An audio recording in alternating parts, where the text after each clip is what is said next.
Ahí se ve, perfecto. Bueno, perfecto. Vamos a dar entonces comienzo a este curso que, bueno, ya un poco hicimos una introducción.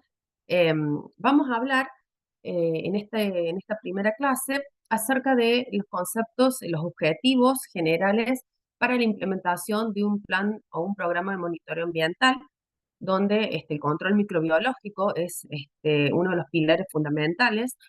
Vamos a hablar acerca de los esquemas internacionales, mencionando algunas normas internacionales como la británica o el esquema SQF9 o el FSSC 22000, la ley FISMA, que son sistemas de gestión de inocuidad que toman muy en cuenta los programas de monitoreo ambiental. Y bueno, vamos a ver un poco qué dicen estas normativas internacionales que son tan importantes cuando uno las puede certificar porque nos abren mercados, nos permiten exportar y nos permiten realmente llegar a otros países, ¿no? Pero que tienen exigencias muy claras respecto a cómo se implementan los programas de monitoreo ambiental. Vamos a comentar brevemente qué nos están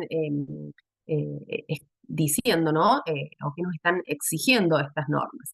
Después vamos a hablar acerca de las superficies vivas e inertes, vamos a describir cuáles son, sobre las cuales vamos a hacer nuestros ensayos microbiológicos.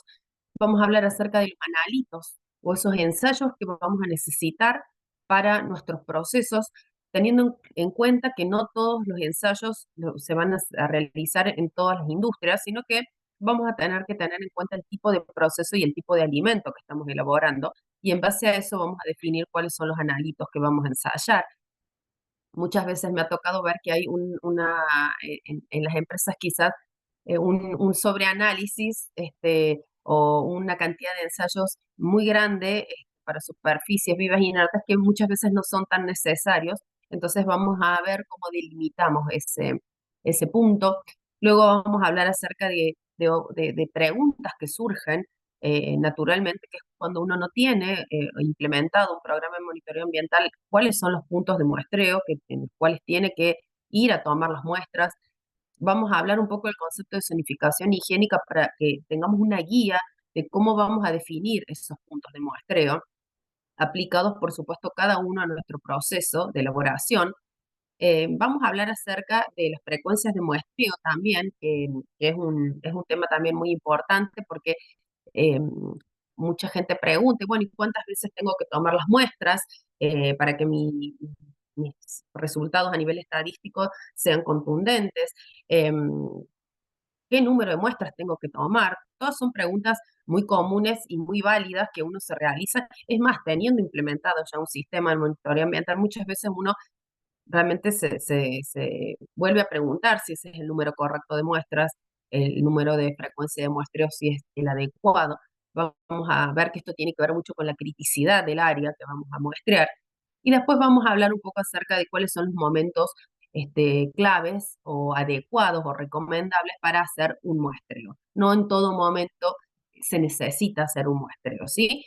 Bueno, vamos a ver todos esos aspectos y bueno, cualquier cosa después vamos a aclarar dudas para hacer esto bien entendible, ¿no?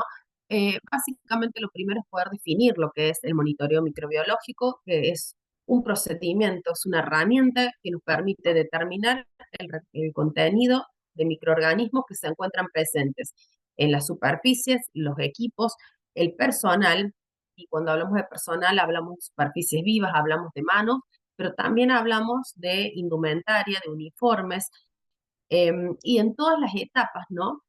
Del proceso de elaboración. Hablamos también de la calidad microbiológica del aire, además de los equipos y las personas, y todos estos puntos, ya sea los equipos, las instalaciones, el personal y el aire, las atmósferas, son las que forman el entorno donde se elaboran los alimentos y que tienen una importancia trascendental a la hora de poder asegurar la inocuidad de los alimentos. Es decir, que el alimento que estamos elaborando realmente sea seguro para ser consumido y que la persona que lo consume no tenga ningún problema que pueda haber afectado a su salud, ¿no?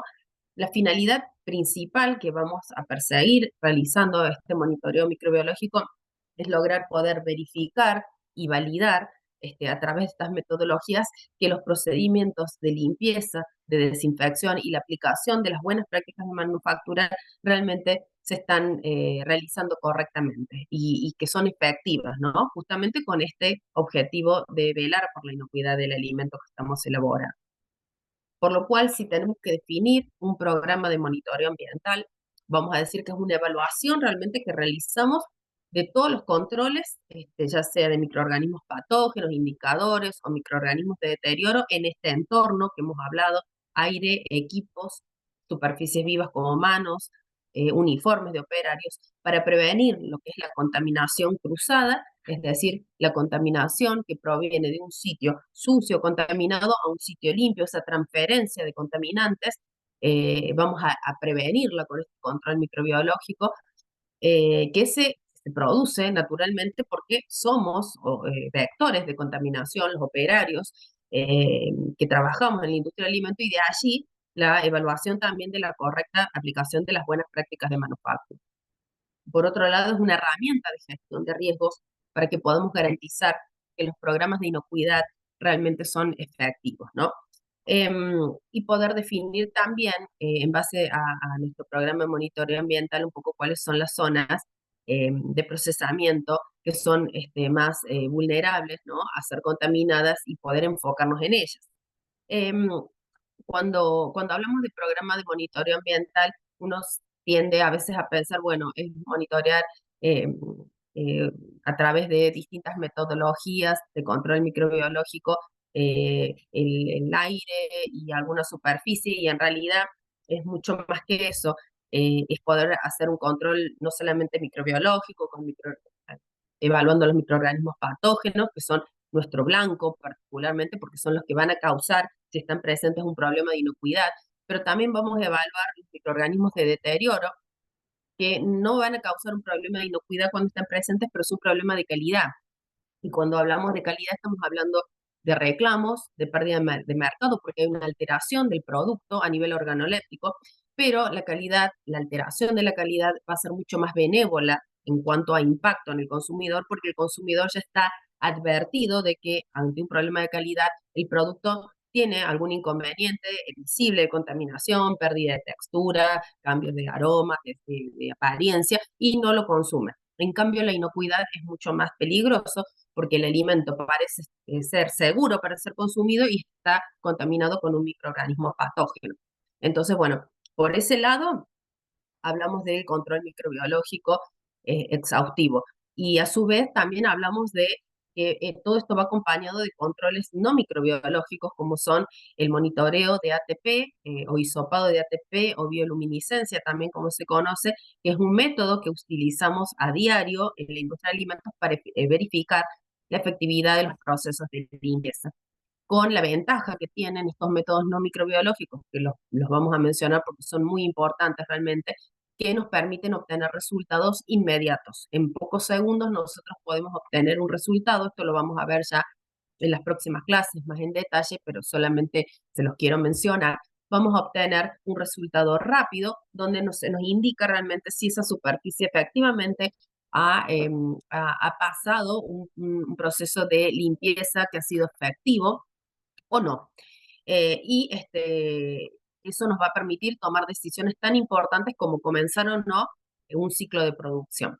Y también el monitoreo de los alergenos, que es otro tema también muy importante hoy por la repercusión que tienen estas sustancias, que son peligros químicos, que pueden llegar accidentalmente a un alimento y por ende al consumidor, generando problemas muy graves en la salud en muchos casos, eh, por reacciones inmunológicas que eh, se presenta una reacción antígeno-anticuerpo cuando el organismo no reconoce una sustancia extraña y presenta una alergia, pudiendo generar realmente un daño muy severo en la salud, ¿no? Hasta casos fatales, ¿no? Pero bueno, este punto también de los alérgenos también lo vamos a ver un poco más adelante, pero básicamente es amplio el concepto de monitoreo ambiental. Son todas estas variables que vamos a estar identificando, que vamos a estar monitoreando día a día para asegurar justamente esto que es la inocuidad del alimento en sí, ¿no? Y a mí me gusta mucho por ahí definir este programa de monitoreo ambiental como este método o medio de verificación de todos los prerequisitos, que son requisitos que uno eh, incorpora cuando va a implementar un sistema de gestión de calidad, como las buenas prácticas de manufactura, el monitoreo de alergenos, el monitoreo del agua, eh, el manejo integrado de plagas, los procesos operativos estandarizados de saneamiento y muchos otros más que podemos incorporar, eh, pero básicamente está enfocado en los procesos de limpieza y desinfección. Es lo que vamos a verificar y a validar a través del control microbiológico. El objetivo es que sea preventivo, que sea proactivo, es adelantarnos a que los eventos de contaminación sucedan. Por eso me gusta mucho poner esta imagen de una persona precavida que tiene justamente una prevención antes de exponerse al sol, se coloca un bloqueador solar y no va a tener inconvenientes mayores luego de exponerse, mientras que la persona no ha tenido eh, esta precaución, va a sufrir las consecuencias, ¿no? Entonces, bueno, me gusta mucho esta imagen porque es bastante sencilla, pero es bastante clara acerca de la ventaja, ¿no? De prevenir los eventos de contaminación que no solamente van a generar reclamos en el consumidor, pérdida de mercado, hoy por hoy con el tema de las redes sociales, de viralización muy rápida de todo lo que son reclamos, quejas y demás. Y por otro lado también eh, situaciones que pueden tornarse graves como el ver afectada la inocuidad, que pueden generar brotes de estas o enfermedades transmitidas por alimentos con las consecuencias graves que pueden llegar a tener, ¿no? Este programa de monitoreo ambiental tiene que alinearse al sistema de gestión de inocuidad que vayamos a incorporar, ¿no? Eh, y dentro de los objetivos, básicamente los objetivos que tenemos con el plan de monitoreo o programa de monitoreo ambiental es poder evaluar la efectividad de los procesos de limpieza y desinfección, es decir, evaluar estos POI. De hecho, el origen de los programas de monitoreo ambiental realmente fue las fallas en los procedimientos de limpieza y desinfección, ¿no? De ahí se originan estos programas de monitoreo ambiental. Y el objetivo un poco también es encontrar nichos de microorganismos, generalmente patógenos que se forman a través de biofilms, que va a ser un tema también que vamos a hablar bastante más adelante.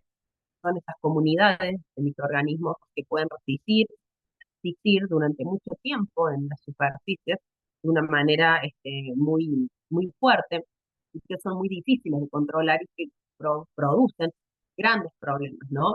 Una vez que los tenemos instalados, viendo vulnerada la inocuidad.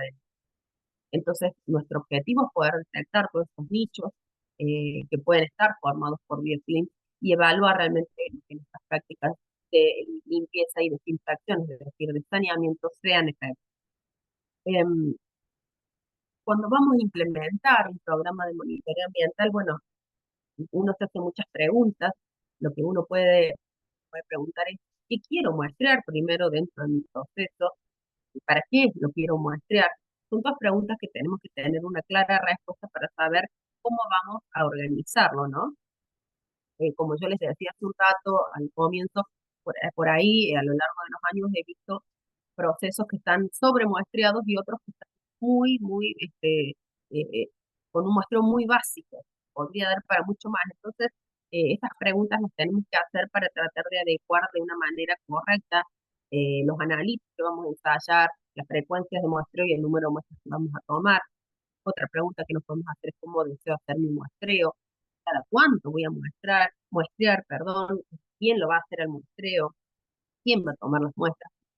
Son todas preguntas cuando uno quiere implementar el programa que debe hacerse y las debemos responder de una manera clara, ¿no? Para poder hacer un programa de monitoreo ambiental que realmente no sea efectivo y sea una inversión. Estamos hablando de dispositivos, estamos hablando eh, de trabajo calificado, entonces estamos hablando de una inversión operativa muy grande y la idea es de los recursos realmente que ponemos a disposición de este programa de monitoreo ambiental eh, sean los correctos y quizás no esté sobredimensionado el presupuesto, ¿no? Para el programa de monitoreo, que vamos a ver que es todo un trabajo conjunto, no es un trabajo de laboratorio, sino que es un trabajo interdisciplinario de toda la planta y de el respaldo principalmente de la alta dirección. Cuando vamos a implementar un poco este programa de monitoreo ambiental, contar, por supuesto, con un presupuesto, ¿no? Que, bueno, se va a adaptar también al tamaño de la empresa, no es lo mismo una empresa grande, quiere certificar ciertas normas, como la norma británica, o empresas pequeñas o pymes, que tienen que reducir también eh, por ahí su presupuesto, ¿no? Para llevar a cabo el monitoreo ambiental, es poder definir también en base al proceso y a las características del alimento, y eso lo marco siempre yo. Estamos elaborando qué ensayos vamos a realizar.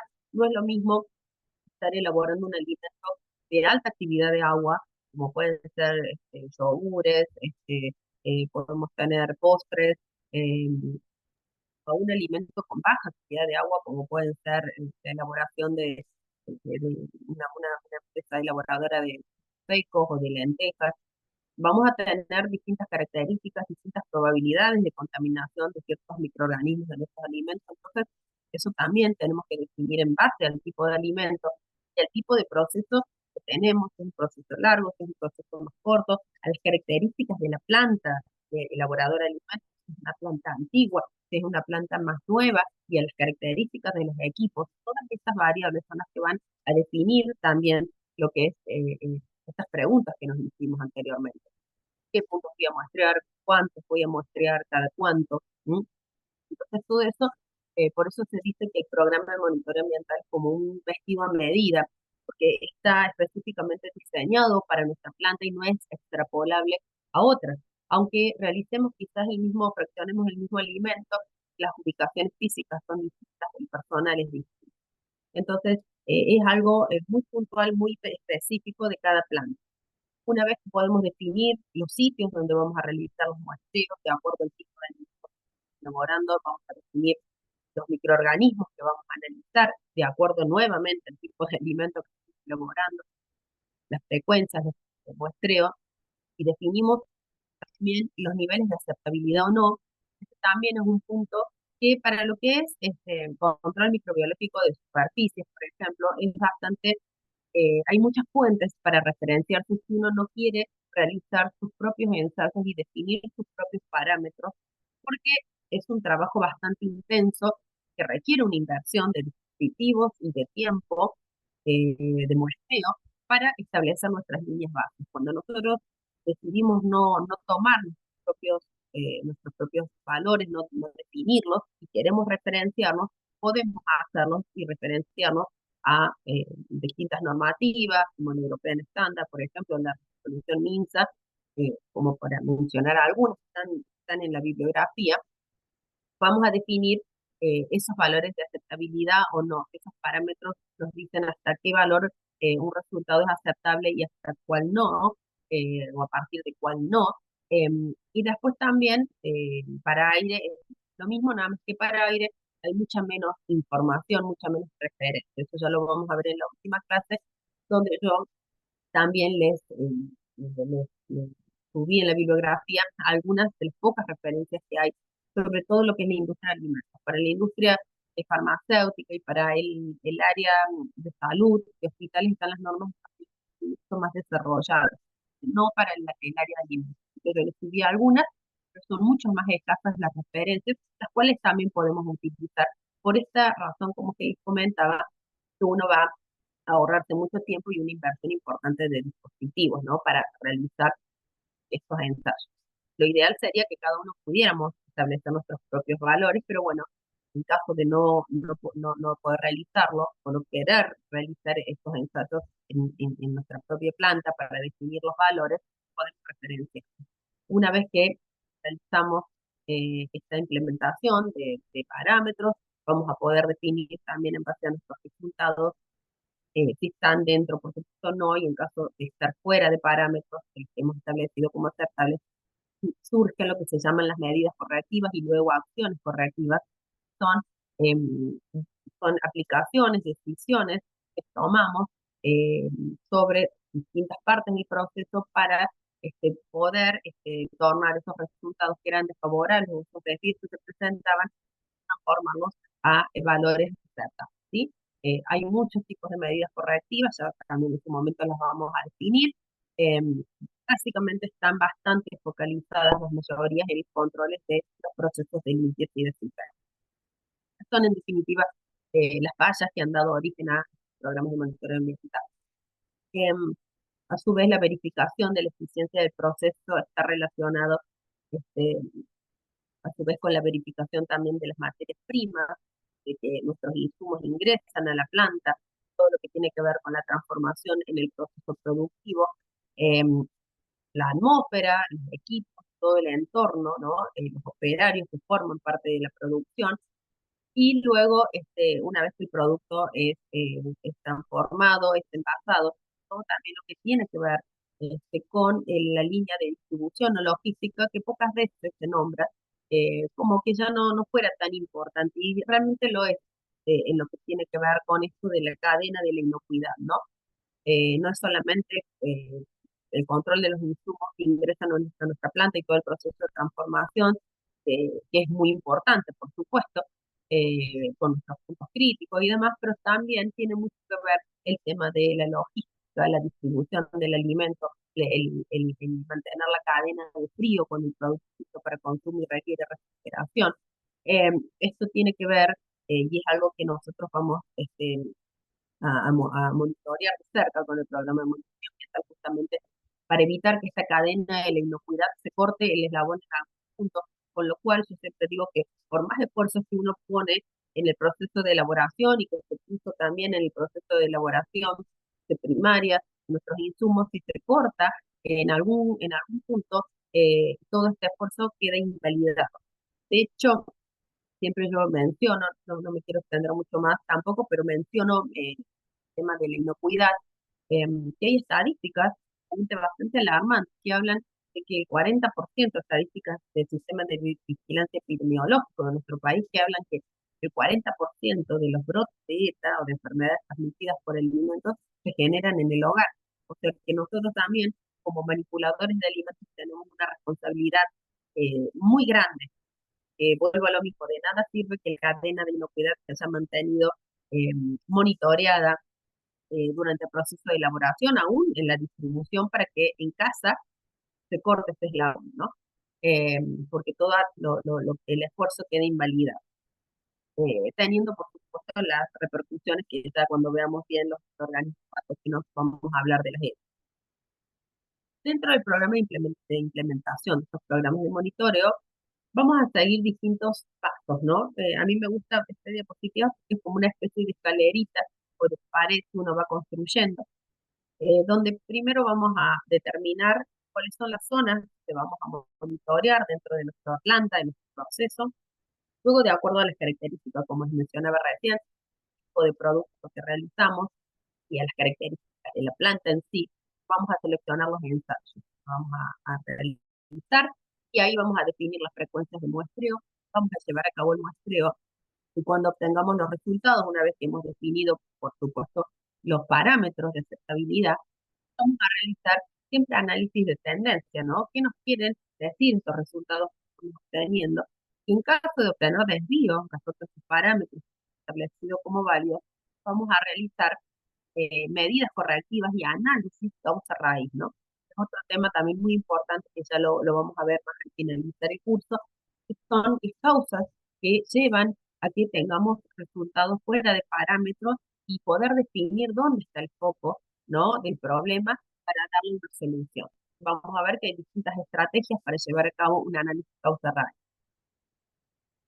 Y ahora viene el punto crucial, que es cómo implementamos, ¿no? Este programa de monitoreo ambiental. Una vez que sabemos los pasos que tenemos que seguir, lo primero es la formación del equipo. Como yo les comentaba recién, es un equipo interdisciplinario, esto, es un equipo donde todos somos protagonistas. Estamos representado el equipo por 5 o 6 personas, no más, no un número mayor a este, porque equipos muy grandes generan por ahí problemas a la hora de tomar decisiones. Entonces siempre se recomienda un equipo que no supere las 5 o 6 personas, donde haya una persona de distintos sectores que conozca muy bien el proceso. Generalmente los equipos están formados por el personal de laboratorio, el que va a llevar a cabo el monitoreo, de, la realización de los ensayos, eh, por lo menos los microbiológicos, el personal operativo, ya sean los maquinistas, los responsables de las máquinas, que son los que conocen la máquina, la fraccionadora a la perfección, eh, y uno va acoplando conocimientos, ¿no? Porque desde el laboratorio no conocemos ciertas partes de las máquinas o el funcionamiento. Por otro lado, el personal de mantenimiento, que es fundamental porque es el que nos va a servir y ayudar cada vez que necesitemos hacer los desarmes, que son fundamentales para poder ir en busca de los nichos o los posibles sitios de refugio de los microorganismos, mucho más cuando tenemos equipos que son antiguos o maquinarias más viejitas, que pueden tener sitios o codos o puntos muertos, como se les suelen llamar, que hace que sean sitios, ¿no? Donde se pueda acumular suciedad, donde soluciones de limpieza no lleguen correctamente.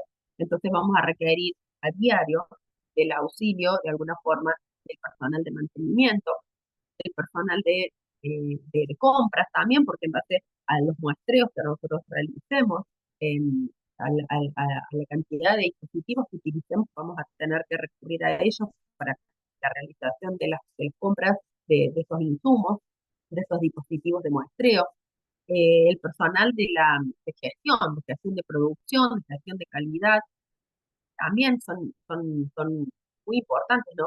Presentan porque son los que conocen el proceso productivo y conocen por ahí situaciones que se presentan dentro de la sala de producción que por ahí uno desde el laboratorio no está tan amigado o les conoce tanto. Por otro lado, también, como decía anteriormente, el respaldo de la alta dirección, porque vuelvo a lo mismo, esto es, la implementación de un programa de monitoreo ambiental que requiere de una inversión grande.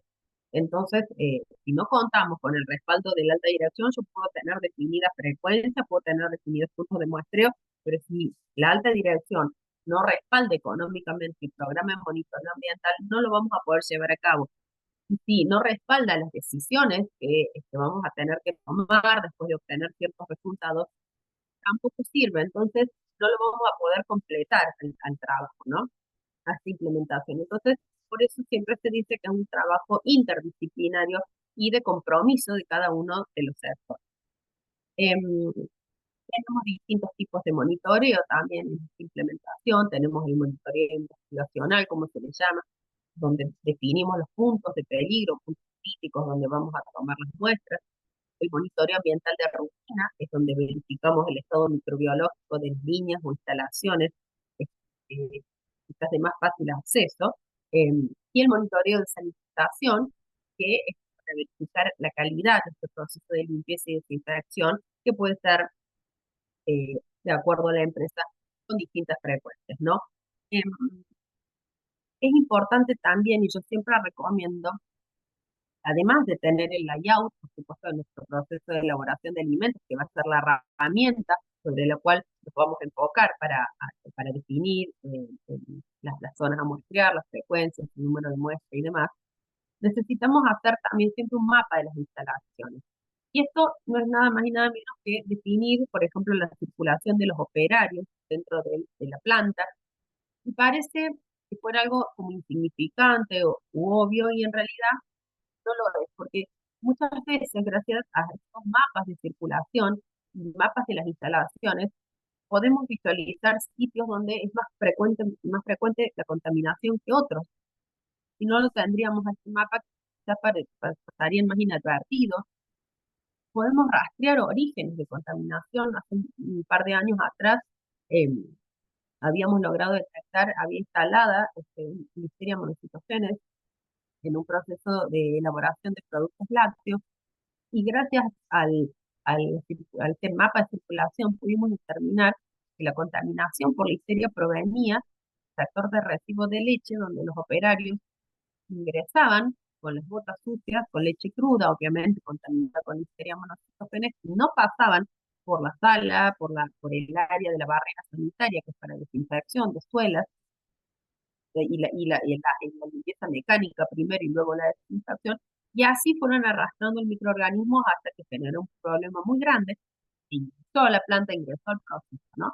Entonces, También sirve y es útil para determinar las corrientes de aire, que eso lo vamos a ver más al finalizar el curso cuando veamos los microorganismos de deterioro, enfocándonos principalmente en la contaminación por moho, eh, que también nos puede ser de utilidad. Entonces, el mapa de instalación no es algo muy engorroso de realizar y puede darnos muchas ayudas a la hora de determinar orígenes de contaminación. Dentro del requerimiento, ¿no?, del monitoreo ambiental, yo les mencioné que había ciertas normas dentro de los esquemas internacionales de gestión de inocuidad, que era importante conocer un poco de qué requerimientos había o qué exigencias había a nivel internacional cuanto a el monitoreo ambiental. Por supuesto que todas estas normas son mucho más largas, son extractos, lo que yo les voy a mostrar solamente enfocados en el monitoreo ambiental. Básicamente la norma británica, que es una de las más exigentes y la versión 9 es la última, es de 2023, nos habla específicamente de un análisis de riesgo y todas las otras normas nos van a hablar de un análisis de riesgo. Es decir, primeramente nuestra base va a ser monitorear todos los peligros que tenemos presentes en nuestro proceso, que sea peligros biológicos, peligros físicos, peligros químicos o radiológicos. Evaluar el riesgo que tiene ese peligro de llegar accidentalmente al alimento y una vez que ese peligro ha sido evaluado, poder definir en una matriz si ese peligro es alto, medio o bajo, el impacto que va a generar su llegada accidental al alimento a través de una matriz cualitativa o sino cuantitativa ya con una probabilidad. Pero básicamente todas estas normativas se basan en un análisis de riesgo previo, que es la base de nuestro programa de monitoreo ambiental y que va también a depender del proceso y de las instalaciones que tenemos dentro de nuestro proceso de elaboración, ¿no? La base es el análisis de riesgo. Aquí hay que definir, por supuesto, cuáles son los microorganismos diana que vamos a ensayar, si son los microorganismos indicadores a cierta frecuencia de tiempo, los patógenos, los de deterioro. La británica siempre incorporó los microorganismos de deterioro y otras normas que recién ahora lo están incorporando. Y bueno, nos va a pedir también que definamos bien las frecuencias de monitoreo, el número de muestras a tomar y las acciones correctivas en caso de desvío. Por otro lado, bueno, tenemos la norma, la IS Food versión 8, también que es la más actual, donde, bueno, esta norma se enfoca particularmente en la verificación de la eficacia de las medidas de saneamiento, de desinfección, que se van a basar en la inspección visual, que es un tipo de inspección que es la más simple, pero que es necesaria hacer siempre, que se puede realizar eh, no solamente a nivel organoléptico, por olor, por tacto, sino a través de procedimientos como el uso de gel fluorescente también, o también, bueno, la medición de ATP a través de el hisopado de bioluminiscencia y métodos de control análisis, ¿no? Todas estas acciones después también deben ser documentadas, también está basado en un análisis de riesgo. También los planes de limpieza y desinfección tienen que estar revisados.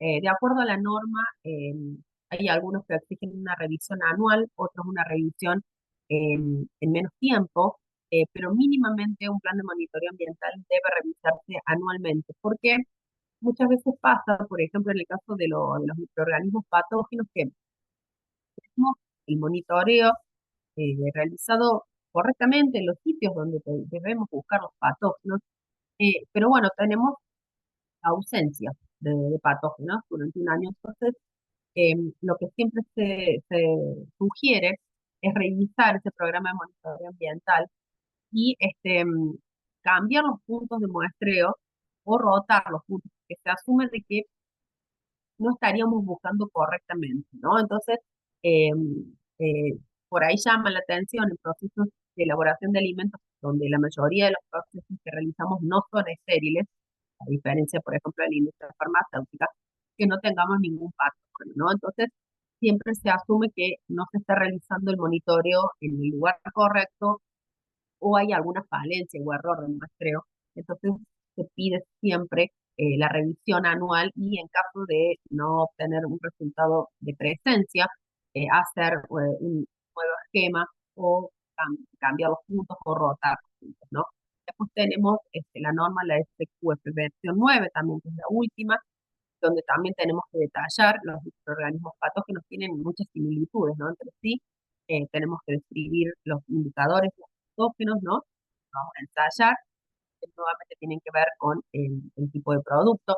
Si tenemos un producto que es bajo en actividad de agua, muy probablemente tengamos más ensayos para salmonela, quizás para listeria u otro tipo de patógenos. Estoy hablando de los principales, ¿no? Hay muchos microorganismos patógenos que por hoy están generando ETA, sino que, bueno, hacer análisis costosos, sinceramente son bastante costosos porque uno usa biología molecular, podemos circunscribirnos al tipo de alimento y decir, bueno, por el proceso que yo estoy llevando a cabo y las características del alimento, bueno, me circunscribo a el ensayo mucho más frecuente de salmonella o entérico o bongo, bueno, de acuerdo al proceso, quizás a otro microorganismo, ¿no? Alina, perdón, Eh, te interrumpo un sí, segundito. Tenemos varios comentarios que me dicen que se escucha un poquito entrecortado. Quizás es un tema de ajuste del volumen de tu micrófono, porque la imagen no se corta. No sé si vos estás usando el micrófono integrado de tu equipo.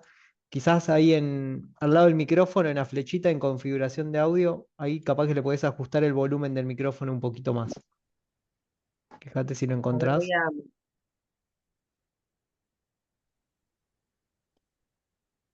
voy a ver acá en la pantalla. Hola, buenas tardes. Disculpen. Sí, Saben que no es un problema en cuanto al volumen, porque el volumen está bien, pero es como que hay como entre el micrófono y tu voz, es como que ahí se produce una interferencia y se escucha como entrecortado. a ver, vamos a ver. O no se escucha muy clarita tu voz, muy limpia tu voz. Ese es el problema, al menos que yo tengo. A ver, vamos a ver. Gracias. No, por favor.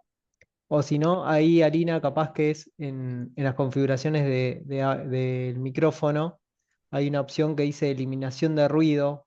Quizás está eliminando, te elimina el ruido y eso hace que tu voz no sea tan nítida. Acá en la parte de audio de Zoom, Sí, en el o... dibujito del micrófono, fíjate que tiene una flechita Sí, y sí, anda donde dice configuración de audio. sí, Y ahí, sí, configuración de audio, sí. ahí tenés el Subo el volumen del volumen un poco del micrófono micrófono. y qué más. Destildar el que dice ajustar automáticamente, si te aparece esa opción.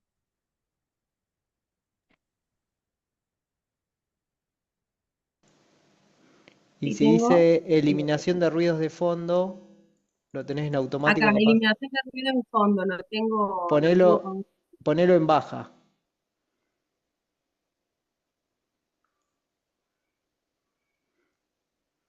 estación de ruidos de fondo, a ver. Fíjate que abajo dice automático, baja, medio. Automático, dice, Ponelo en baja. automático. Si Y hago clic listo. y como que no me responde ahí, ¿no? ¿No te lo toma? No, Bueno, ahí lo me cambié yo de responde la a mí, reunión. A ver, probamos. dale. Otra cosa que puede ser, no sé si tiene, O si no, desactiva si el tiene, micrófono y activalo de nuevo, probá si te deja cambiarlo ahí.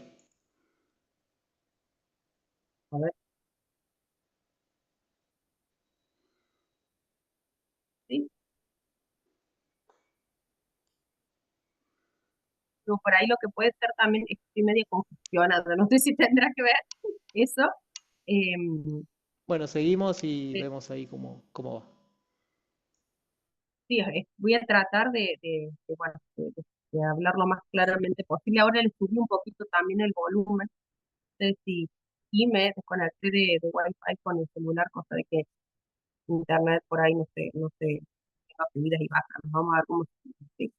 Bueno, em, volviendo un poco al tema este del requerimiento de la norma LSQF9, bueno, habíamos comentado que prácticamente tenemos que definir también el tipo de microorganismos que vamos a ensayar, ya sea patógenos, indicadores, y también describir los métodos de muestreo que vamos a utilizar, ¿sí?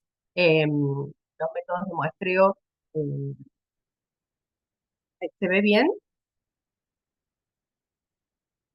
Sí, sí. Sí, Bueno, los métodos de muestreo que vamos a utilizar, ya sea los medios instructivos que vamos a utilizar para hacer los ensayos microbiológicos, los procedimientos, ¿no? Microbiológicos y los parámetros establecidos. Siempre tenemos que tener, por supuesto, la validación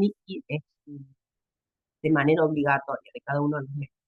Y después tenemos la norma, la FSC 22000, la versión 6 también, la última, que bueno, básicamente incorporó en su nueva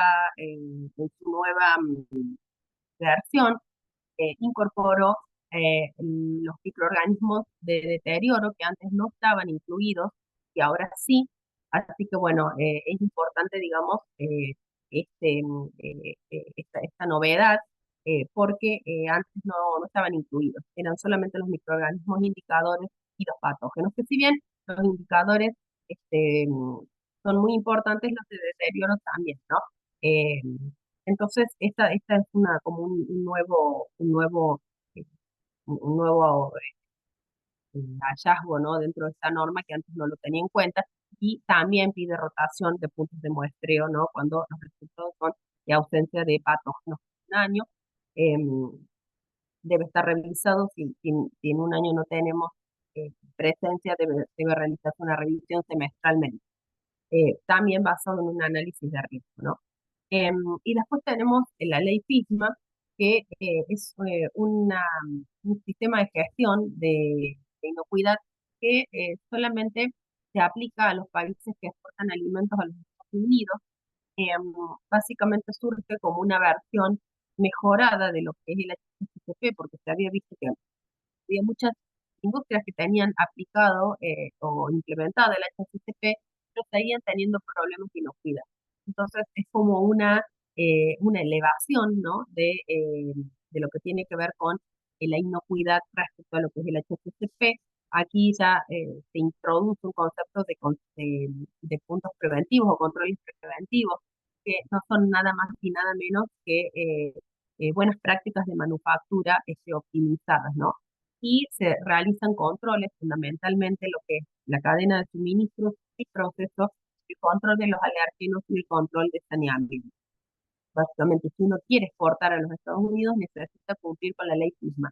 A diferencia de el sistema de gestión de HACCP, que lo lleva a cabo un equipo de HACCP, la implementación de la ley FISMA se lleva a cabo a través de una sola persona, que es la que eh, realiza la implementación, que es un individuo CPQI, que debe realizar el curso en la FDA para obtener el título del CPQI, o si no, debe demostrar con su currículum y su trayectoria que a lo largo del tiempo ha logrado implementar sistemas de gestión de inocuidad exitosos. Estos son básicamente las normas del esquema GFCI a nivel internacional, con lo cual hay muchas empresas que hoy por hoy están trabajando con estos esquemas, muchas empresas de nuestro país que exportan a los Estados Unidos, muchas empresas que tienen la norma británica o el esquema FSSC 22000 aplicado hoy, ¿sí? Bueno, y ya hablando un poco de lo que son las superficies, mencionar los conceptos de superficies vivas y superficies inertes, que son las que vamos a hablar durante todo este curso cuando expliquemos lo que son las metodologías de muestreo o definamos puntos de muestreo. Superficie viva se llama a toda parte externa del cuerpo que toma contacto con el alimento durante su proceso de producción o con los equipos. La superficie viva por excelencia, por supuesto, son las manos, que pueden ser con o sin guantes. Con o sin guantes se considera igual superficie viva, pero bueno, tenemos que tener siempre en cuenta que el hecho de usar guantes por ahí es un punto que lo hemos visto muy a menudo, ¿no? Nos da una sensación de falsa seguridad respecto a la higiene del operario, a la asepsia de las manos. Y muchas veces nos hemos encontrado con resultados una vez que hemos realizado los ensayos microbiológicos en las manos con guantes y sin guantes. Nos hemos encontrado con resultados realmente eh, que nos sorprendieron porque estaban mucho más contaminadas las manos con guantes que sin guantes.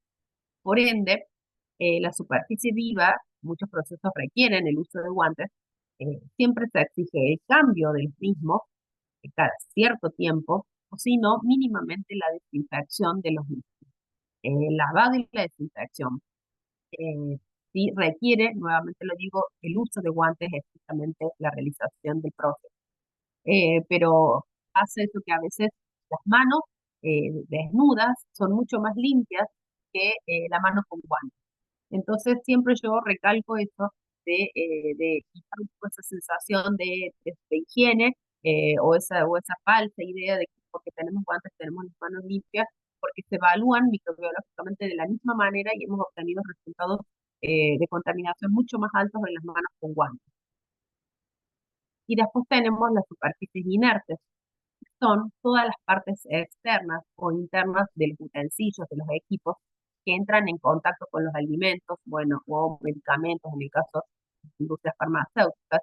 Em, en el caso de las superficies inertes, es muy importante que tengamos en cuenta, y ya lo vamos a ver en la tercera clase, me parece, que es la clase final del módulo 1, es muy importante que tengamos en cuenta el tipo de superficie, si es una superficie regular o si es una superficie irregular.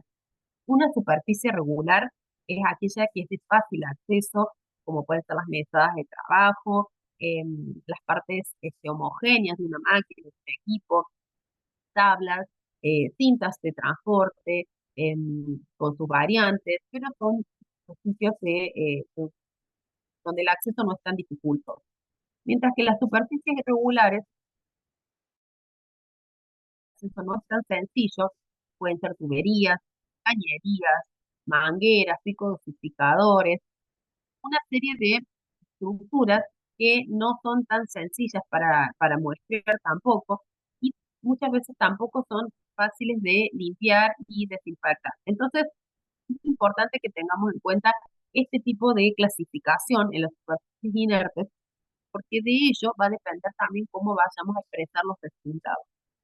Y yo voy a hacer mucho hincapié en la correcta expresión de los resultados, porque podemos tener la realización de los ensayos de manera correcta, todo bien realizado, pero si nos equivocamos en la expresión del resultado, pierde seriedad realmente.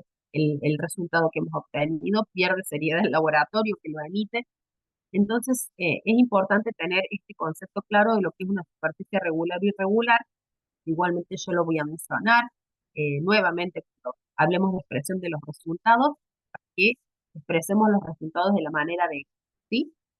Siempre una superficie regular, el resultado es unidad formadora de colonia por centímetro cuadrado de área muestreada, y siempre el resultado de una superficie irregular es unidad formadora de colonia por la superficie que fue muestreada, ya sea un pico, una cañería, una, una máquina cortadora, fileteadora, bueno, siempre vamos a tener que definir la superficie que fue muestreada cuando es irregular.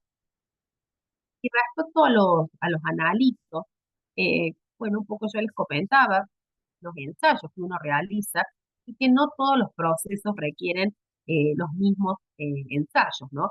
De hecho, hay alimentos que tienen un nivel de acidez muy alto y por ahí no requieren un muestreo muy frecuente de coliformes. Entonces, definir un poco, de acuerdo al alimento que estamos elaborando, qué es lo que vamos a ensayar, qué microorganismos vamos a analizar. Tenemos los controles, por un lado, microbiológicos, que tienen una importancia relevante también. Y acá quiero hacer también un paréntesis un poco porque es un problema que a mí me ha tocado encontrar a lo largo de los años, que es eh, pretender quizás realizar ensayos no microbiológicos que, como les comentaba recién, tienen la ventaja de tener un resultado inmediato, prácticamente en cuestión de segundos, a través de un control de ATP o alérgenos. Nosotros podemos definir que una superficie está apta para comenzar un proceso productivo, Y me ha pasado de tener que enfrentarme quizás con gente de producción que dice, bueno, el control no microbiológico dio bien, dio ok, no hagamos el control microbiológico. En realidad, eso es un grave error, porque ambos controles tienen sus ventajas y desventajas. El control microbiológico tiene, lamentablemente, la desventaja de que no es inmediato el resultado. Para ello necesitamos no solamente sembrar la muestra que hemos tomado, sino esperar cierta cantidad de tiempo, de acuerdo al microorganismo que vamos a ensayar, para que este mismo se desarrolle y podamos tener un resultado, un recuento.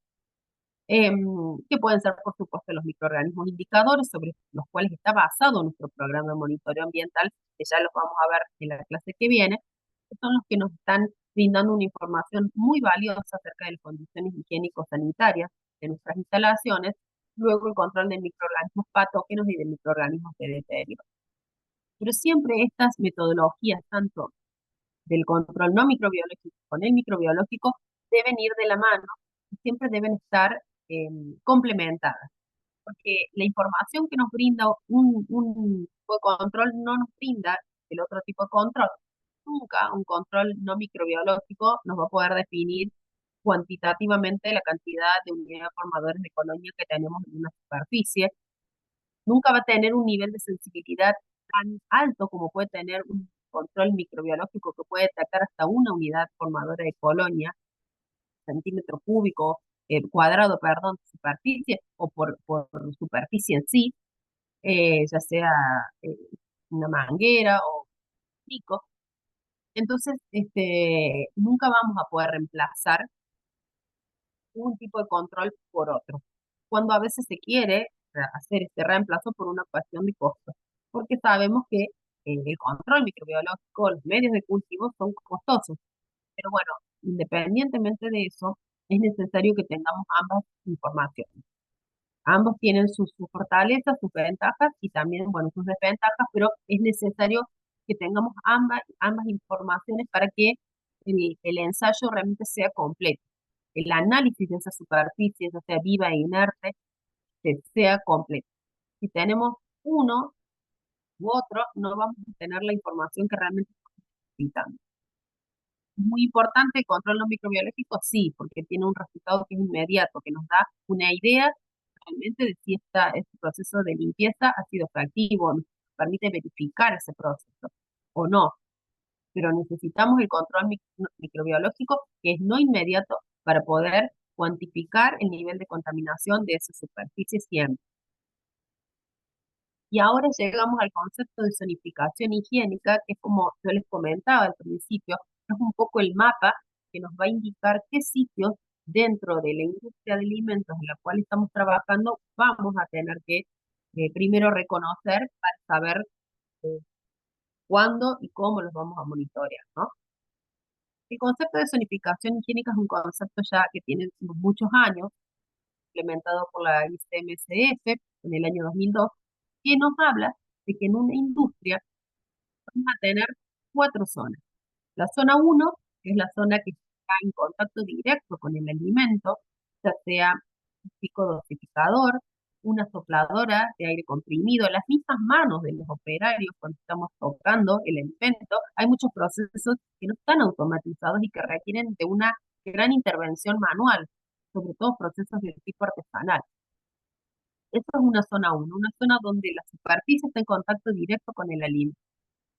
Puede ser una cita transportadora también, donde el alimento va atravesando, ¿no? Una etapa apoyado, ¿no? En la superficie de una cinta transportadora, y después tenemos una zona 2, que es una zona que es adyacente a la zona 1, muy cercana, pero no está en contacto directo con el alimento. Puede ser también una cinta transportadora, pero la parte inferior de la cinta transportadora está muy cercana al alimento, adyacente, pero no está en contacto directo. Dentro de una misma estructura, como un mismo equipo, como una cinta transportadora, podemos tener dos zonas.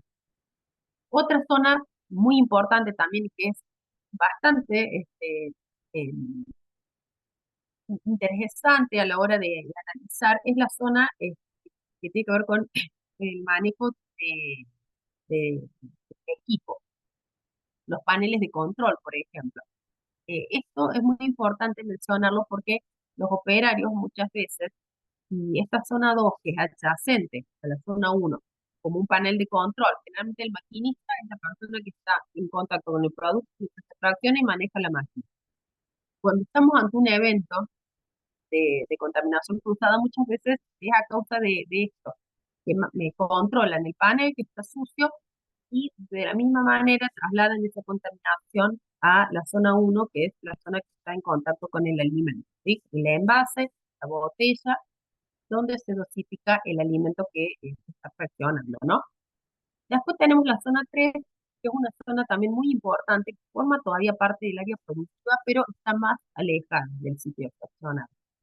Es una zona particularmente donde nos enfocamos para realizar el monitoreo de los microorganismos patógenos, como puede ser los desagües, cañerías, uniones de paredes, grietas.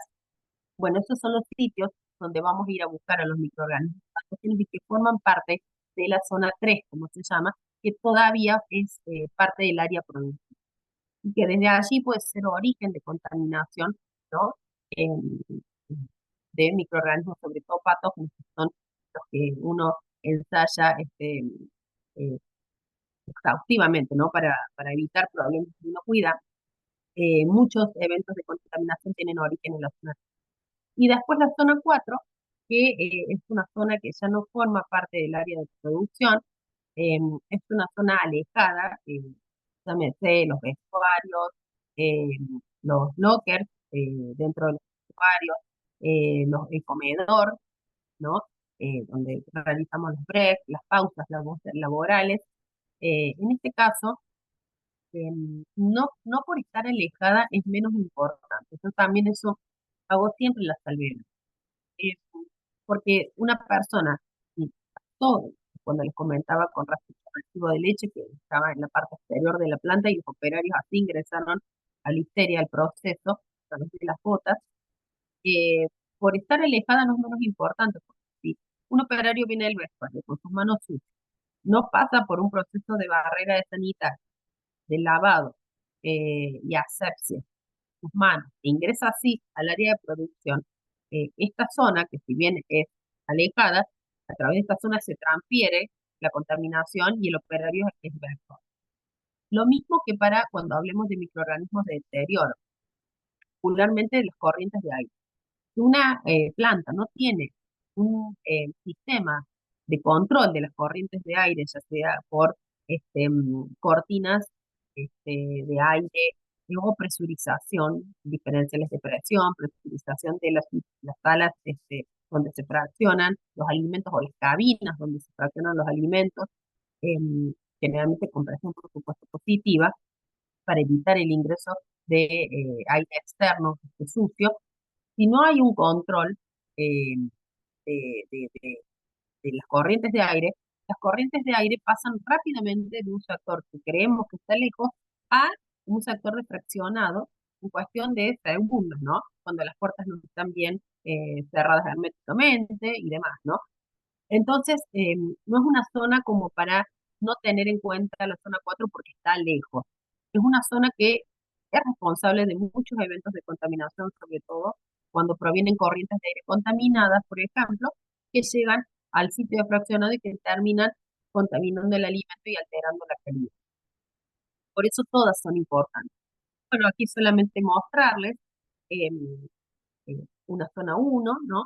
Contacto directo con el alimento, el operario, una zona 2, trabajando con los paneles de control, una zona 3 con los desagües, que ya vamos a hablar bien cuando hablemos de microorganismos patógenos acerca de las características de los desagües, cómo tenemos que mantenerlos, ¿no? Para evitar generar situaciones donde puedan encontrarse estos microorganismos, porque recordemos que, vuelvo a lo mismo, forma todavía parte del área de producción, la zona 3, y la zona 4 un ejemplo aquí, el vestuario, ¿no? Con los bloques que también deben estar limpios y ordenados, porque también pueden atraer plagas, que es otro tema, que también puede llegar a afectar la inocuidad de los alimentos. Y bueno, los puntos de muestreo otra pregunta, ¿no? Que nos realizamos, ¿no? ¿Dónde voy a muestrear cuando no tengo, tengo definidos ya mis sectores, mis zonas, pero a dónde voy a apuntar con el muestreo, qué sitio voy a muestrear. Bueno, principalmente son los sitios donde uno observa que puede ser más probable la contaminación. Y esto tiene que ver con sitios que por ahí son de dificultosa limpieza, que tienen que ver mucho también con la ingeniería de la máquina, ¿no? O de la fraccionadora. Hoy por hoy, las plantas más modernas tienen equipos bastante sencillos, que es lo ideal, que sean, no tengan recovecos ni cosas, pero muchas veces hay equipos más viejitos que tienen una ingeniería más antigua y que uno sabe que tienen ciertas zonas donde eh, se dificulta a veces la limpieza. Entonces, estos sitios son los que uno tiene que ir a muestrear.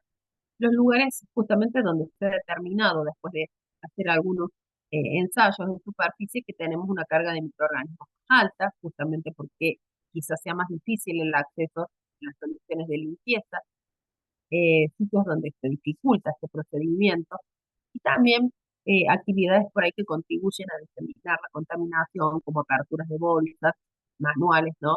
En tolvas, ¿no? Sobre todo, que se genera mucho polvo. Estos son los sitios donde uno debería ir a muestrear, sitios que muchas veces son indrincados también, eh, o por ejemplo en las cintas transportadoras, yo siempre digo que son muy complicadas, ¿no? Porque tienen acumulación a veces de restos de materia orgánica, de alimentos, no se lavan muy bien, sobre todo las que tienen como dientecitos, los bordes de las cintas transportadoras, es allí donde sabemos que se dificulta la limpieza y es allí donde uno tiene que ir a tomar la muestra.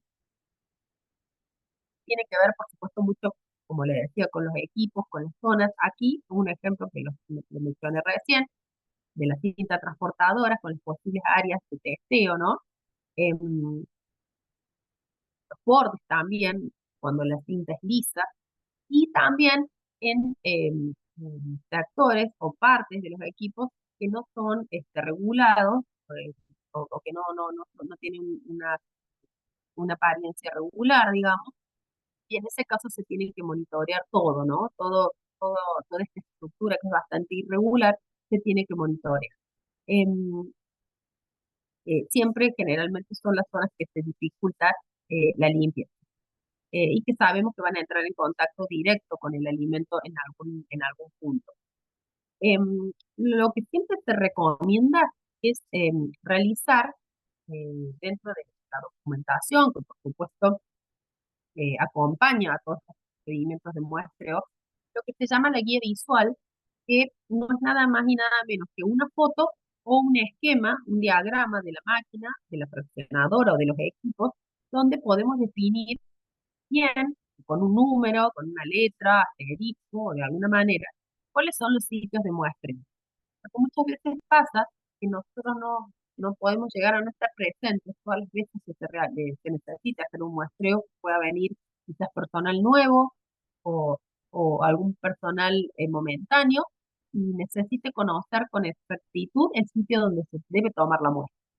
Entonces, siempre es recomendable hacer la guía visual, que es bastante sencilla para determinar y definir el correcto punto de toma de muestra.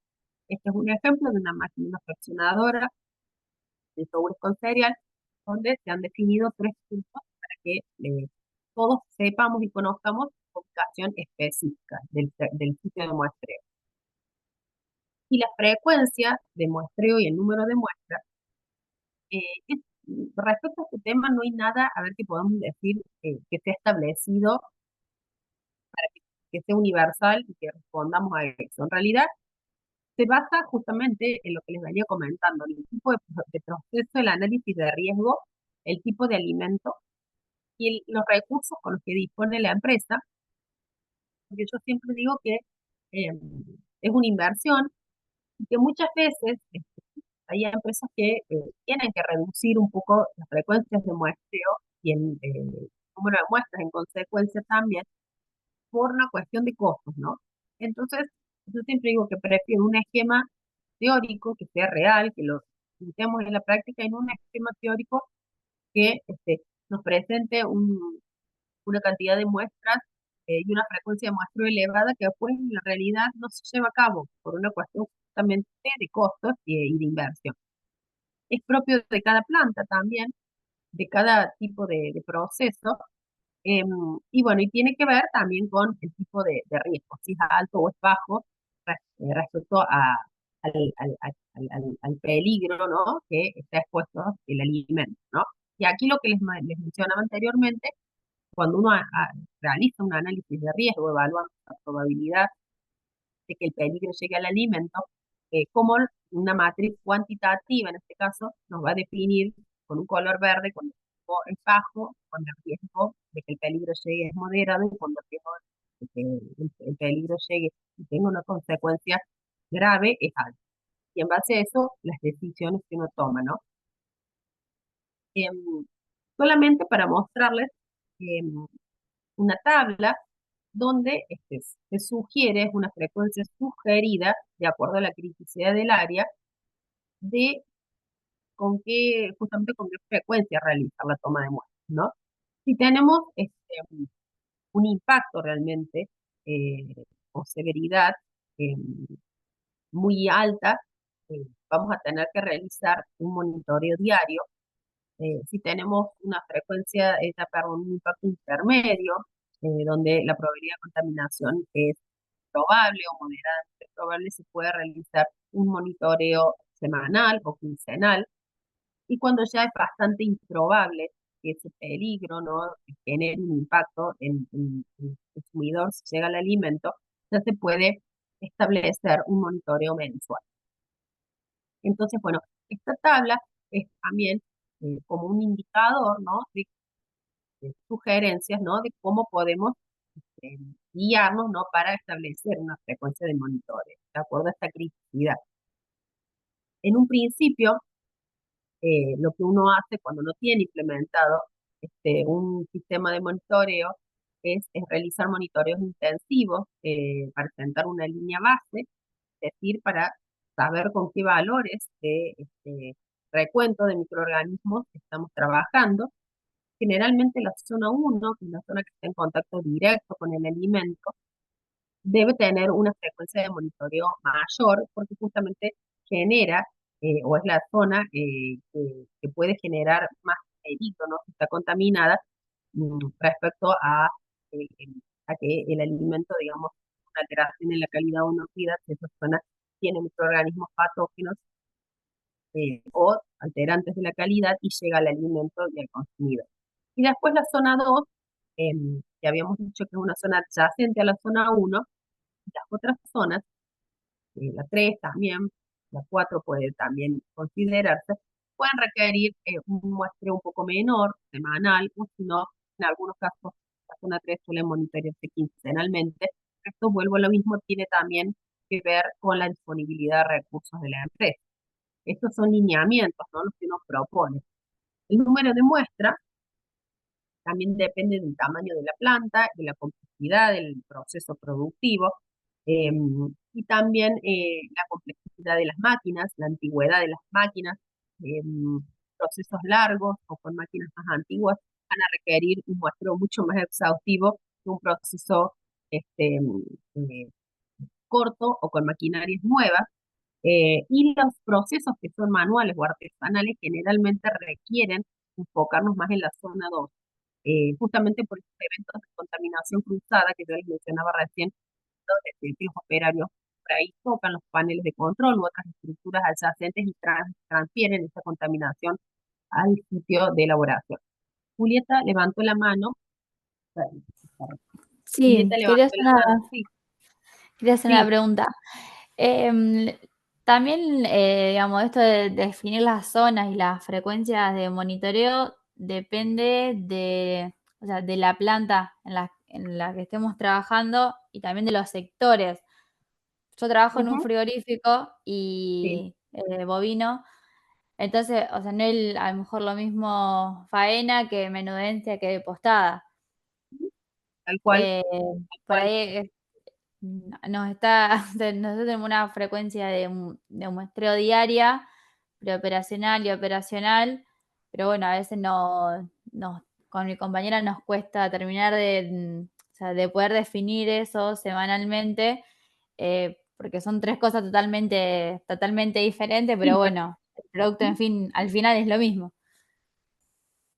Claro, tiene que ver por eso, también con la criticidad del área y tratar de que, bueno, medianamente, también tiene que ver con la disponibilidad de mano de obra, ¿no? Para realizar la parte operativa del muestreo, pero por lo menos mínimamente dejar establecido, digamos, un monitoreo en las áreas, ¿no? En los sectores, en las áreas.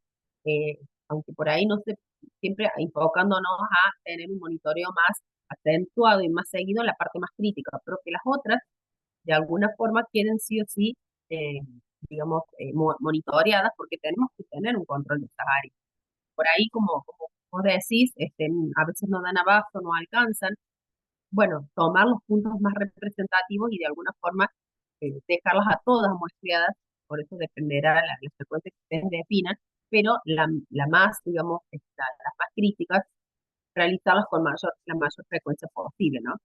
Dentro del programa que uno establece eh, como propio.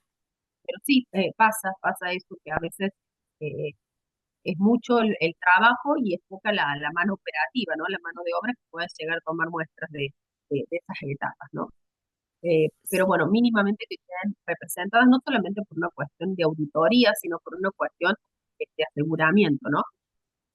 Por ahí, en algunos procesos como el tuyo de cárnicos, eh, son productos que generalmente, por supuesto, que tenemos que velar por la inocuidad, pero que tenemos de alguna forma la ventaja, si se quiere, de que no son listos para consumo en general, que no se consume a crudo, eh, pero bueno, obviamente tenemos que velar por esa inocuidad, porque bueno, depende también de los hábitos alimenticios de cada persona, pero generalmente se sufre una cocción que nos permitiría por ahí también establecer unas frecuencias un poquito más extensas en el tiempo, ¿no?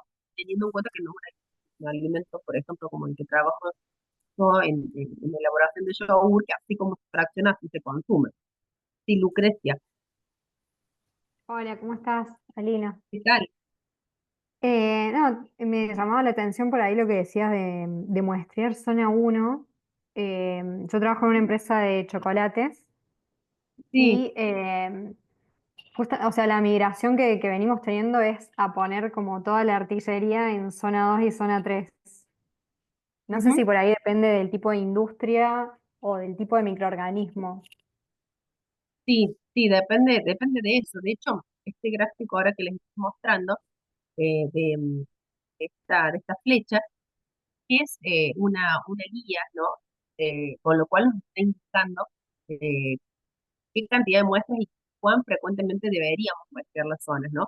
Pero vuelvo a lo mismo, tiene que ver el tipo de producto y la zona uno, si bien la 2 es súper importante, más cuando trabajamos por ahí con polvos y demás, con material volátil, la zona uno también, porque eh, está bien, depende del tipo de producto, pero si es una zona que está contaminada, eh, y allí vamos a tener que ver nuestros análisis de tendencia también, ¿no? Porque esto también vamos a tener que verlo, ¿no? Porque podemos también decir, bueno, después de haber hecho un muestreo intensivo durante 4 o 5 meses, por ejemplo, nos hemos encontrado con que tenemos los siguientes valores respecto al recuento de microorganismos. Entonces, bueno, podemos decir, bueno, debido a estos valores históricos, podemos reducir el monitoreo en zona 1, pero es una zona que tiene que estar monitoreada eh, mucho, ¿no? Porque volvemos a lo mismo. Por ahí si es un producto que no es listo para consumo y incluso el proceso de cocción, estamos un poco más resguardados. Pero si es un producto, en tu caso, bueno, chocolate, listo para ser consumido, así como se procesa, podemos, digamos, ver afectada en parte la inocuidad, ¿no? Pero bueno, también por eso yo digo, depende de los resultados históricos que tengamos. Si tenemos resultados que nos avalan a lo largo de cierta cantidad de tiempo, no estamos teniendo presencia de ciertos microorganismos, podemos disminuir un poco quizás esta frecuencia de muestra. Es una estrategia también que se usa, pero sin dejar de monitorear, por supuesto, ¿no? Ujú. Pero si la zona uno no es una zona como para eh, tener quizás como una zona 4.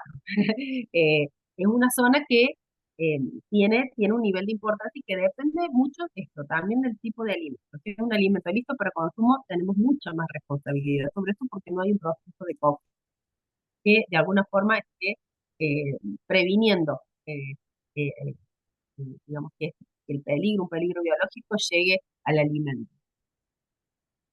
Ok. Em, y después respecto Alina, a la... perdón, te quería hacer una consulta más. El tema de, digamos, no sé si, no es método la palabra, no me sale, o sea, de toma de muestra, porque yo anteriormente trabajé en otro frigorífico que las muestras se hacían con un hisopado y donde estoy trabajando ahora lo hacen con esponjas hidratadas. Sí. No sé si eso Bueno, es distinto o... no, sí, no, ya lo vamos a ver un poco más adelante cuando hablamos, veamos método de muestreo, pero básicamente cada método tiene una razón de ser y no se aplica, digamos, aleatoriamente. Los métodos tanto de esponjado o esponja y de hisopado se utilizan para superficies inertes, siempre para equipos. Aunque hay algunas empresas que utilizan el hisopado para manos, pero eh, no es el método recomendado. El método recomendado para manos es el enjuague. Pero bueno, a veces lo usan para manos. Perdón, Em, ¿cuál? El de manos, no, justo se el, cortó. el de manos es el método de enjuague, el método oficial para monitoreo de manos. Pero muchas empresas usan el de hisopado. Pero el método de hisopado en general está dirigido para ser realizado en superficies inertes, en equipo. Al igual que el esponjado, la diferencia radica en el tipo de superficie. Un método de hisopo se utiliza o hisopado en superficies que son de difícil acceso y pequeñas, mientras que un método de esponja o esponjado se utiliza para superficies que son de más fácil acceso, más grandes, pueden llegar hasta de un área de 100 centímetros cuadrados hasta metros cuadrados y se utilizan con distintos fines. El método de hisopo se utiliza generalmente para monitoreo de microorganismos indicadores, también ya los vamos a ver, mientras que el método de enjuague se utiliza para monitoreo de microorganismos patógenos. ¿Por qué? Porque realizamos un monitoreo en una superficie mayor, porque los microorganismos patógenos son escasos, están em, estresados metabólicamente. Entonces, necesitamos tomar más cantidad de muestra, por eso se utiliza el método de la esponja. Tienen objetivos distintos, son dispositivos distintos que se usan para superficies distintas. Por eso habría que analizar quién estaba utilizando quizás una metodología que no era correcta para cierta superficie. No todos los métodos sirven para lo mismo, ¿no? Método de Eh, enjuague, perdón, te referís a esponja.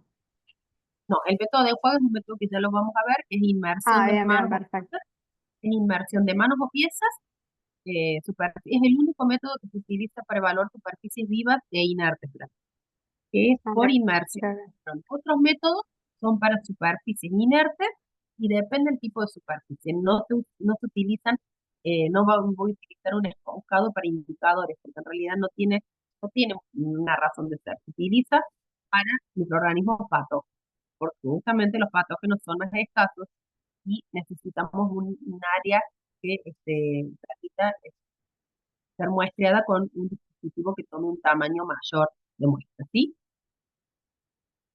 Em, bueno, y respecto a no quiero extenderme mucho más para no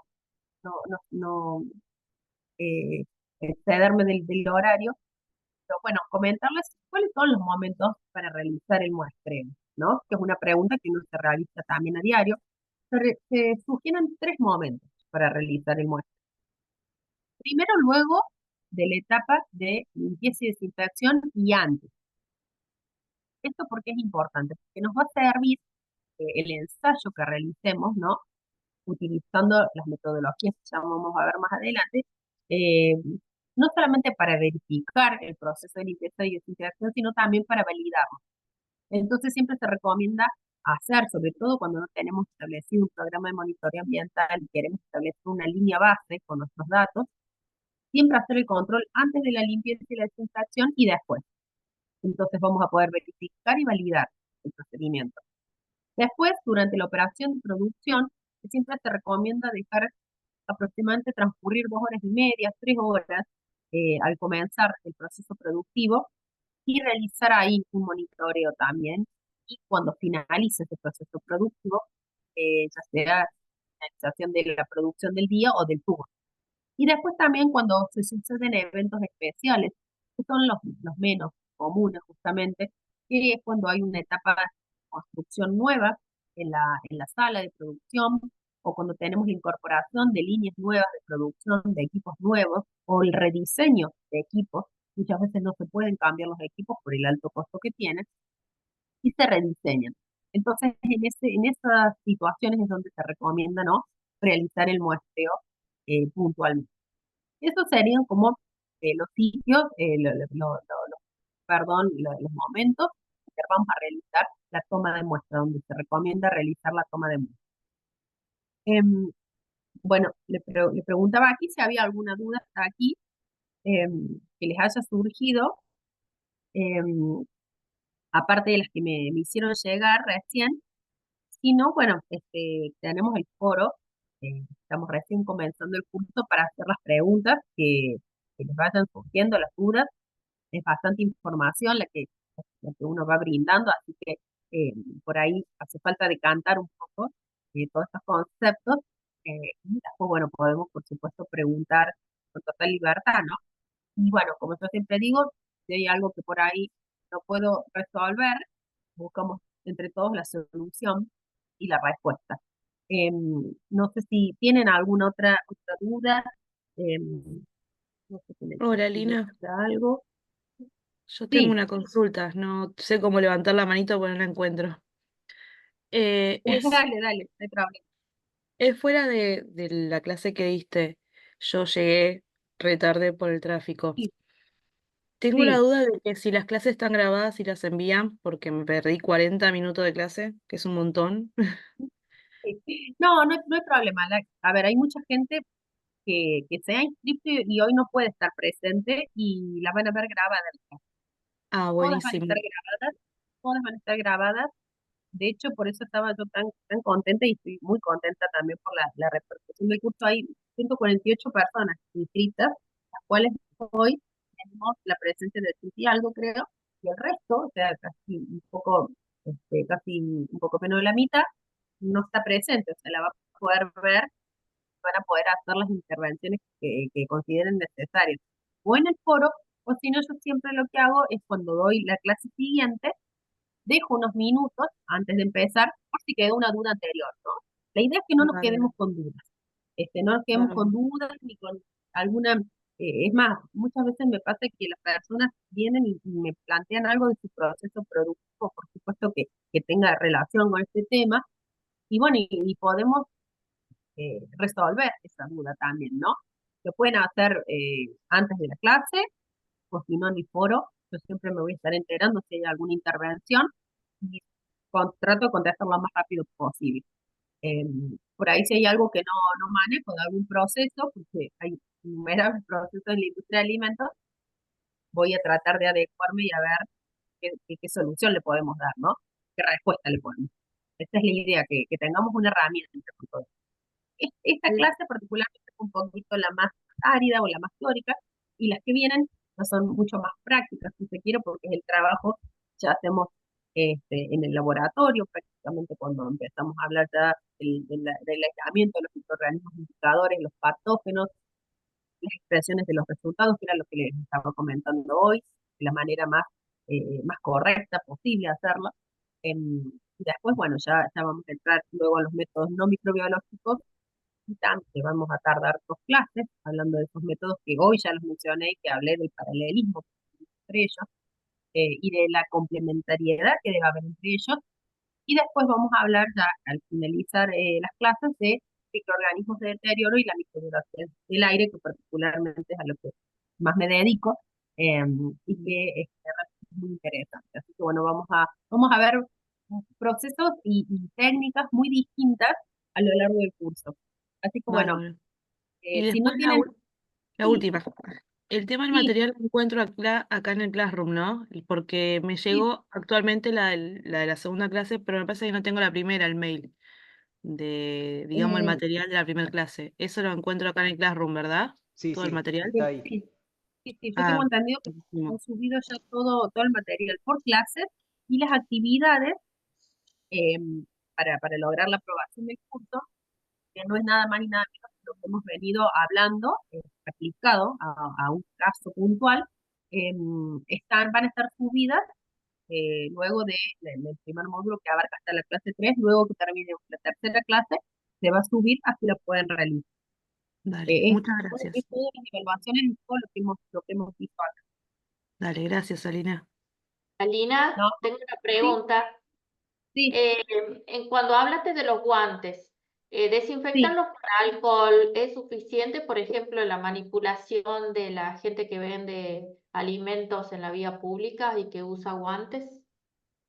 Lo ideal sería lavar y después desinfectar. Pero bueno, ante la nada misma y ante procesos que por ahí requieren de una rapidez muy grande, un operario que está en una vasera, que tiene que colocar los vasos manuales, y no tiene tiempo, de cada ciertos momentos, a ir a una bacha a lavarse las manos, mínimamente tiene que tener un dispositivo con alcohol en gel, mínimamente, o un aspersor, mínimamente. Pero lo ideal sería el lavado y la desinfección. Bien, gracias. No, por favor. Alina, perdón, hay unas preguntas en el chat. ¿Está? Vamos a ver. Sí.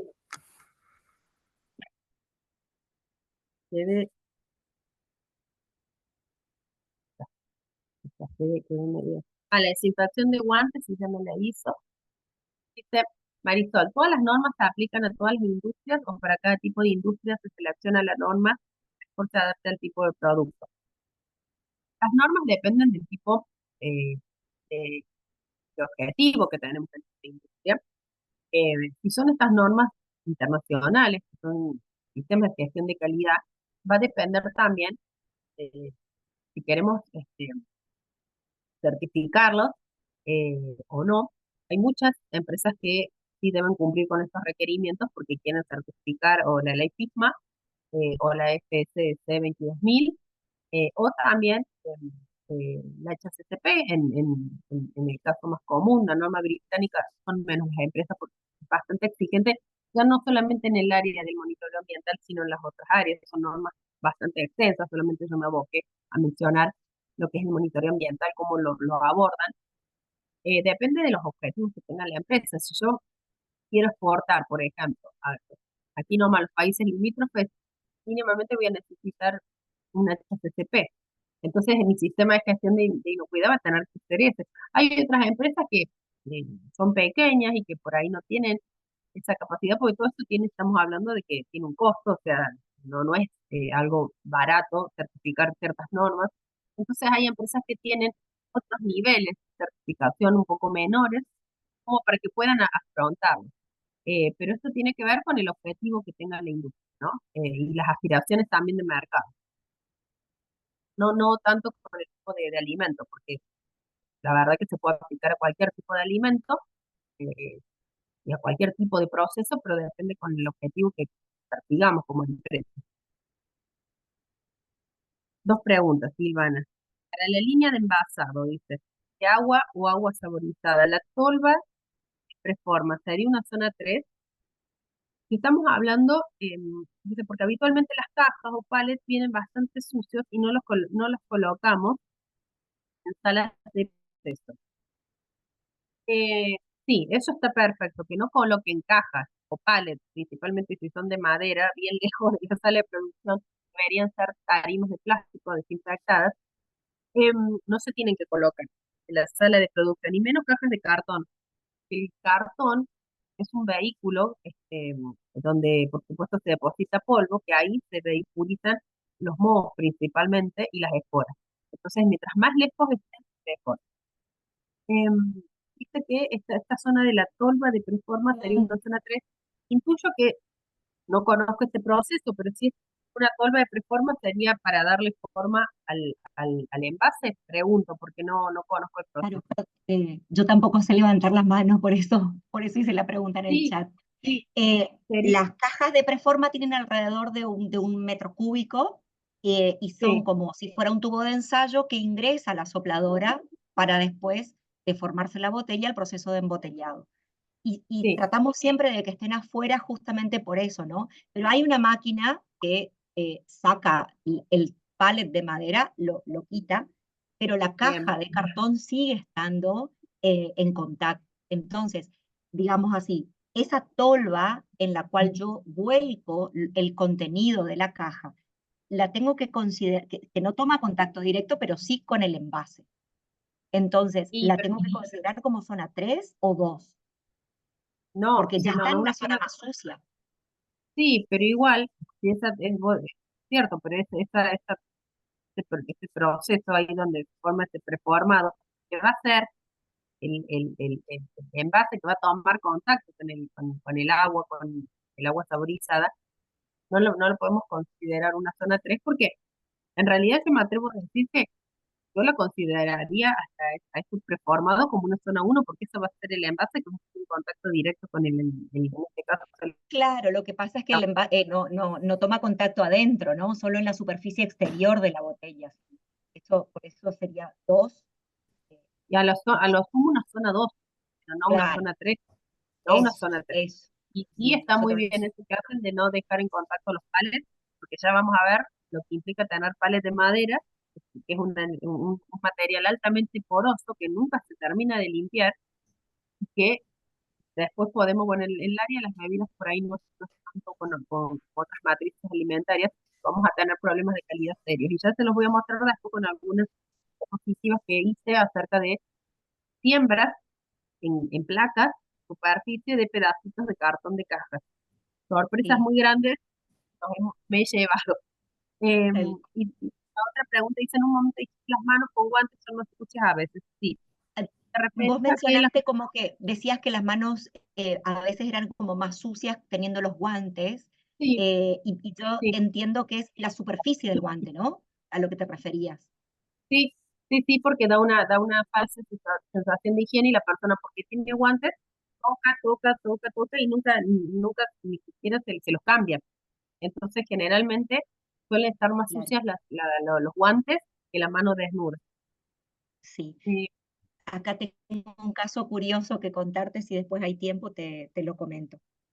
bueno, vamos a ver qué tipo de productos de sanitización son adecuados para el manejo de microorganismos. Sí, cuando veamos, vamos a ver un poco de biofilms, vamos a ver ahí los productos que son, porque cuando hablamos de microorganismos, bueno, me voy adelantando un poco, no estamos hablando de microorganismos de vida libre, estamos hablando de microorganismos de vida de biofilm, es decir, en comunidad. Entonces, cuando hablemos de biofilm, vamos a hablar de cuáles son los agentes sanitizantes que más se recomiendan y cuáles, aparte de los agentes sanitizantes, cuáles son las tecnologías que se están usando hoy mucho.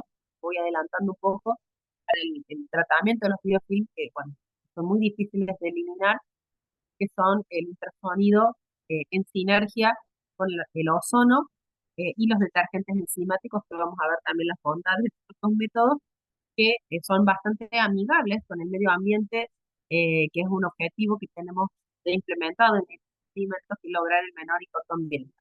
¿No? Que lo vamos a ver más adelante en las próximas clases y vamos a definir no solamente los productos que se pueden utilizar o que más se utilizan en la industria, sino en sinergia con otros procedimientos para eliminar a estos microorganismos que nos están causando problemas de contaminación. Bueno, gracias. Sí, me preguntaba acá Graciela si podía volver a ver. Bien, sí. Los archivos enviados están en inglés. Tengo que traducirlos. Ya me voy a fijar si consigo la traducción. Si no lo subo en castellano, si lo subo a encontrar en castellano. Sí, debe ser el manual de programa de monitoreo ambiental. Voy a ver si yo tenía la versión en inglés y la logro conseguir al castellano, lo subo. Sos muy grosa. Bueno, gracias. Interesantísima la clase. Perdón mi desconocimiento, los análisis microbiológicos tienen resultados antes salga un lote de la planta, me encantaría decir que sí, pero no. Muchas veces la demanda de productos, lamentablemente, el mercado va más rápido que los organismos en el sentido de obtener resultados. Mira, María Victoria, a veces depende, vuelvo a lo mismo, el tipo de proceso, pero la demanda a veces es tan alta que los resultados microbiológicos salen después que el producto se vende. Y allí es donde nos encontramos a veces con reclamos, a veces no, eh, y a veces tenemos no solamente reclamos de tipo microbiológico, sino de tipo químico.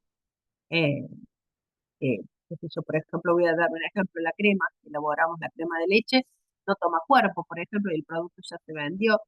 Un momento, una muestra sí tomó cuerpo y el resto no. Bueno, muchas veces, y me atrevo a decir en la mayoría de los casos, los resultados salen después, después de que el producto se vendió.